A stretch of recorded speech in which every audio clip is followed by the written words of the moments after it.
Alright, so similar to Don Hung, similar to how he's getting a rerun, Jing Yuan is also getting a rerun, and in the same fashion that we were talking about Don Hung and how if he's still worth it as a rerun for 2.0, because we do have a lot of characters coming out in that time frame that are very exciting. I know a lot of you are very wondering where you should be spending your J's, but today we are going to be talking about Jing Yuan and his rerun, and is he still worth it? And I do think I will be making up a follow-up video for this as well, because once we know Acheron's actual kit, once we know what she does, that's going to be something that's going to be very exciting. We will have access to that information while Jing Yuan is rerunning. So there's a lot of stuff that we need to talk about today, and especially with Acheron, especially with him, how he is as his kit, how he's been ever since his release all the way up until now with the numerous amount of buffs he's got. And I think Jing Yuan for sure is a character that went from being at one step in the game to being very much at the top in terms of the DPS ladder, just because of all the buffs that he got from a numerous amount of resources, whether it become relics, characters, all that type of stuff. So that's going to be in this video. But before we get into that, make sure to leave a sub and a like on the video. I very much appreciate it.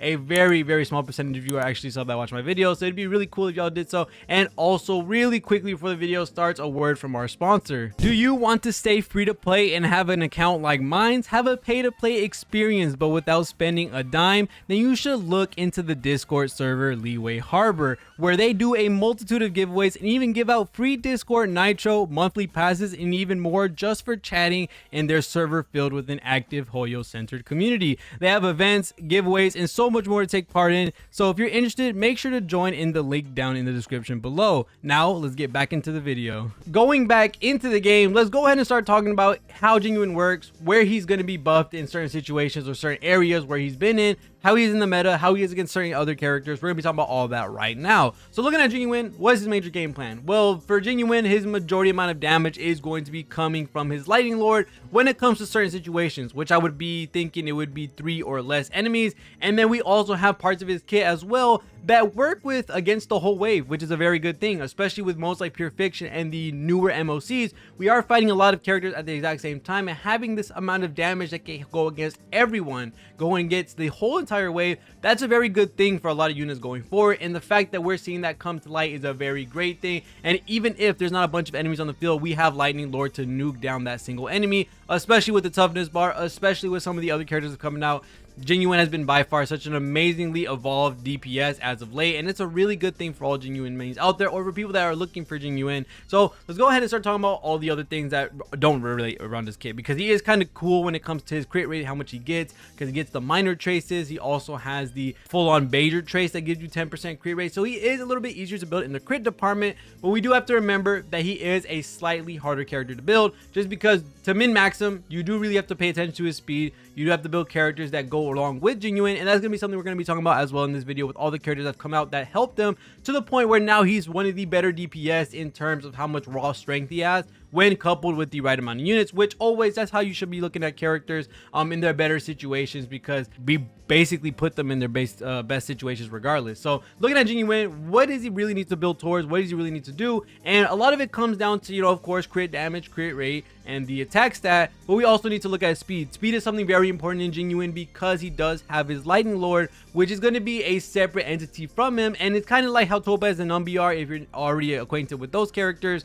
But the problem with Lightning Lord is that when he gets CC'd, he does lose the attack. He straight up just doesn't get to hit with the Lightning Lord. Lightning Lord resets back to the bottom, and you lose that big amount of damage you would have gotten when he is stacked up. So that is the one major caveat we've had with Lightning Lord for over all this time in the game. There are ways to prevent it, and we are basically going to go ahead and segment into the characters that basically have been buffing him. We're going to go into relics as well, and then we're also going to go into his light cone, which is a very important thing, and it might be his own video with just how monumental this light cone is with it rerunning. A lot of people are looking forward to get it, so if you are excited for that, make sure to leave a sub and a like and all that type of stuff. But let's go ahead and start talking about all the characters that have come out which have been basically buffing him to crazy mode. So REHOO, by far one of the better characters to pair up with Jing Yuan for sure, just because he does get the energy, which allows him to do his ultimate faster, and this is going to give him his stacks faster for his Lightning Lord, and it's off-field cleanse, off-field healing. Really good stuff for REHOO to have. This is really only for an offensive sustain if you want to rock it like that. If you're going to be doing so much damage to the point where you don't have to worry about CC. They're going to get absolutely nuked with REHOO giving energy, with you hopefully rocking Jing Yuan, who's one of his better partners. This is a really good sustain to pair up with Jing Yuan if you have the means to do so. And then I think the better sustain that most Jing Yuan mains really love is Fu Xuan, and there's a lot of reasons for it. Not only are you getting that extra crit rate that you would be getting from her force field or her matrix, this is a very big thing for Jing Yuan. Allows him to be easier built when it comes into crit rate department or crit ratio department, and that's a really good thing for Fu Xuan. Not only that, Fu Xuan is basically a tank. She'll make sure no one on your team dies, and also is that with Fu Xuan, when you have your matrix up, you do have a prevention of CC for one time, and this is a very big thing for Jing Yuan. Another character does have this as well, which is Lynx, and she is having this as well with it being a free character, but the only problem is locked behind, I think, E2 if I'm not wrong. Yeah, you get to resist the debuff one time. So if you have Lynx with E2, or if you have Fu Xuan at E0, these are amazing characters to run with Jing Yuan, just because it stops the whole problem of what Lightning Lord had to face, which is if you get CC'd, you get reset, you lose all your damage. That's the terrible part about it. But if you rock these characters to be able to prevent something like that, a lot of Jing Yuan's problems just basically go poof. You don't really have to worry about it. There has been, like I said, a lot of characters that really have been buffing them out. Silverwolf as well, in situations where there's only one target or there's very little targets. Putting Silverwolf and having the implant with Jing Yuan, because you are going to be rocking like a cookie cutter team when it comes to having Jing Yuan, which is something like Jing Yuan having Jing Yuan to be able to give the energy, the attack, the speed boost, all that type of stuff. Speed boost is locked behind Eidolons if I'm not wrong, but being able to give the implant for Lightning Lord or whatever character for Jing Yuan, you are going to be doing a massive amount of damage for toughness. It's going to allow you to do so much more damage with debuffing them, giving them a defense down, giving them the elemental shred, all that type of stuff. Really good for Jing Yuan, and really allows you to be able to play Jing Yuan wherever you want. There's also characters like Ruan Mei, who is by far one of Jing Yuan's favorite buddies to have on the team. Ruan Mei has by far just busted the game, especially with every team, and every team feels wrong without her on it, in all honesty. And looking at Ruan Mei and what she provides to Jing Yuan is absolutely everything. You have speed, you have penetration, you have I'm trying to remember everything that she gives. Break effect, which is pretty cool for the shock that you will be giving. And the weakness break efficiency is the main important thing and the number one thing that we're looking at, because when you couple Ruan Mei with Jing Yuan, you're going to be getting a character who's basically going to be one-shotting elite or boss toughness bars, and that is a very important thing. Being able to stop them from even enacting anything they want and just going ahead and nuking them with Lightning Lord, you're already going to go ahead and stop them from preventing CC, which basically erases the need for Fu Xuan or even Lynx, which is a very strong thing. Not only getting yourself buffed it into craziness with all the damage buffs, with the speed that you're getting, helping him get his stacks quicker for his Lightning Lord, and also just going ahead and giving you the weakness break efficiency, which is so broken on Jing Yuan because he is one of the harder hitting toughness bar characters. It's absolutely amazing. If you have someone like Ruan Mei and you're looking to get someone like Jing Yuan, that might be a pretty good, I guess you could say, investment to go for if you enjoy his playstyle. Now, again, I do want to say I want to make a follow-up video in the future when Acheron's kit gets released, because we don't know if she is going to be stepping on Jing Yuan's toes and becoming a main DPS for the Lightning Path. If she does have that role, this is going to change the video entirely, and looking at her kit, we're going to have to 100% see how she stacks up to Jing Yuan. And knowing that Jing Yuan has that glaring problem of his Lightning Lord being, I guess you could say, thrown back down. If Acheron has the same feature or something somehow, then I guess we can compare the two. If not, Jing Yuan has some very steep competition. I mean, very big. Remember, Acheron's going to be part of that anniversary patch, kinda. Just because the later half of 2.2 will fall under, if I'm not wrong, the anniversary. I could be wrong, or it's going to be somewhere around that area. So they're going to make sure they're going to show out with these characters for sure. And we will be talking about future characters coming out as well after we're getting done with the characters that are helping out Jing Yuan. And then after Ruan Mei, we also have someone like, I know you're here somewhere. There you go. We have Topaz and Numby. Topaz and Numby by far being one of the better characters as well to be pairing up with Jing Yuan. And the main reason for is that this allows for a sub DPS team with Jing Yuan. Not only is he doing a massive amount of damage, Topaz is doing a massive amount of damage, and also that Topaz and Numby have the debuff, which is Proof of Debt, which allows them to do more follow-up attack damage for anyone who has this symbol above them. This is a very strong thing to have with Jing Yuan. So as you can see, there's just been a lot of really crazy 5-stars to come out to buff out Jing Yuan. And then not only that, we also have characters like Hanya, which allow you to get more speed, more attack, more skill points, something that Jing Yuan would 100% love, because he will be spamming his skill on every single turn to get those stacks. The speed is going to be really good for Jing Yuan to get his Lightning Lord. There's just amazing amount of supports that we've been getting ever since Jing Yuan's since release, and that has been absolutely amazing. So however when you get him, whenever you get him, whether you got him at release, whether you got him at the rerun he's going to be having, he has a lot of options for him. He has been getting non-stop, steady incline of buffs ever since release, and we're not even done, because we also need to talk about the follow-up set, which is by far just skyrocketed his damage for his Lightning Lord and gives him a massive amount of attack buff for his skill and ultimate. This is such a good relic set for Jing Yuan to have, and a really good one as well, because now we don't have to rock the lightning set with its minor buffs of giving the lightning damage and also giving an attack buff for using your skill, which was part of his main kit. So that can be used if you want to, if you've already been grinding it, but the follow-up set is just far much better. Not only are you going to be giving your Lightning Lord so much more in value with the power that he's going to have with these relics, you're also going to be giving yourself a massive and super big attack buff, way more compared to the lightning set. And this one just comes from using your follow-up attack, which he is going to be getting a lot of hits off, basically maxing out this follow-up attack buff, which is just going to allow Jing Yuan to do some massive numbers. And then we also have Inner Cell Soto. That hasn't changed. He's still going to be doing some crazy nuke numbers with his ultimate, with his follow-up, and he does give a crit rate percentage boost as well, which is a very good thing for Jing Yuan. So Inner Cell Soto, still one of his best in slots. The follow-up set, by far one of his better options that came out after his release, and this has just overall propelled him into a new area of power when it comes to where he was before and where he is now. There's just been so many great buffs. He's gotten a new relic set. He still has his light cone, which is absolutely busted with all it gives, because it basically buffs everything possible and is very non-restrictive to just him. It really conforms to the whole erudition path, in all honesty. So this is just a very great light cone. And then other than that, and of course rocking the seriousness of breakfast if you don't want to go for his light cone, he's just going to be an absolute monster of a character if you have the right supports for him.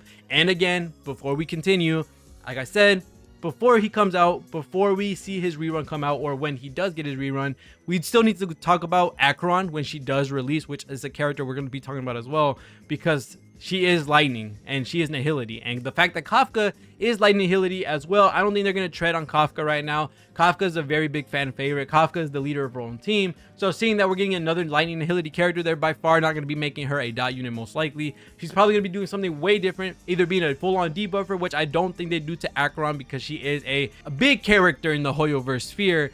And then if she's not a full debuffer and she is that cool animation, really big DPS, Jing Yuan is by far going to have some crazy competition when it comes to that. So besides talking about that and talking about the buzz that he's been getting, which has been a numerous amount, let's go ahead and start talking about the characters that are going to be around him, which are going to be Black Swan. There's going to be a bunch of big people are going to get this for the dot team if they are interested. We also have Dan Heng releasing, which is a very big staple in the top 3 DPS, or one of the top contenders for one of the best DPS in the game by far, with his massive amount of damage that he gives. Although you do have to play around him, similar to Jing Yuan, Dan Heng is there as well, with Black Swan being there for the dot team. So this is really freaking cool. Sparkle being an addition to Jing Yuan's numerous amount of buffs, in my honest opinion. I think Sparkle will be really nice with Jing Yuan, just because, again, you will be spamming these skill points trying to get his Lightning Lord. She does give crit damage when it comes to her ultimate or skill, I forgot, and then she can regain skill points. She does more damage, or you allow yourself to do more damage when you're using your skill points. So there's a massive amount of buffs that Sparkle gives, and she also gives an advanced forward, which is really cool. There's a lot of really cool things that Sparkle does that she can buff out Jing Yuan.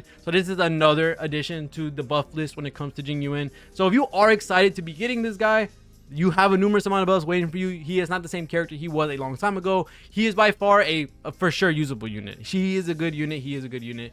There's nothing wrong with him at the current moment when you do have the right supports with him. So that's a very good thing. He doesn't have anything glaringly problematic when it comes to his Lightning Lord anymore, just because you do have these CC prevention like Fushun, like Lynx, like also having Ruan Mei, who has just nasty toughness bar damage in coupled with Lightning Lord, so you don't have to worry about CC anymore. So a lot of his glaring problems are erased as long as you build him correctly, and you also build the team around him, which is a very big caution if you are going to be going for him. And then also for the characters coming after him, of course, as I said multiple times in this video, Acheron for sure is going to be a big contender in a big competition towards having going for Jing Yuan.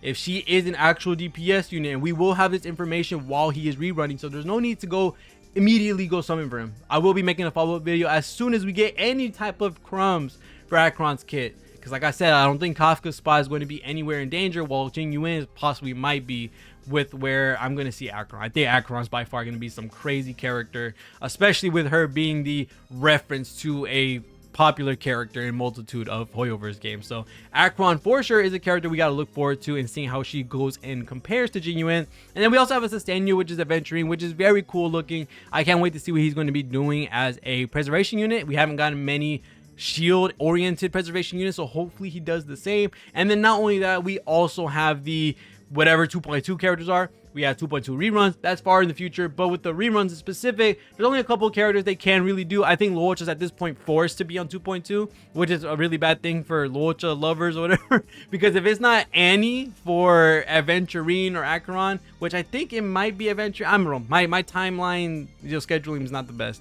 But if 2.2 is the actual anniversary and Luocha is there, that's a rip for the bucket. And then we also have Jing Liu, Fu Xuan, and also Topaz, who should be next up after Luocha. So there's a lot of really crazy stuff that's going to happen when it comes to Honkai Star Rail and the reruns. And there's a lot of crazy characters that are coming out that are just by far going to be contending against Jing Yuan, which it sucks. It honestly does for a lot of people that really were looking for Jing Yuan. But if you really like him, if you really enjoy his playstyle, if you like his character, his design, all that type of stuff, and he is voiced by Jotaro in JoJo's, or the voice actor of JoJo's, Jotaro in JoJo's.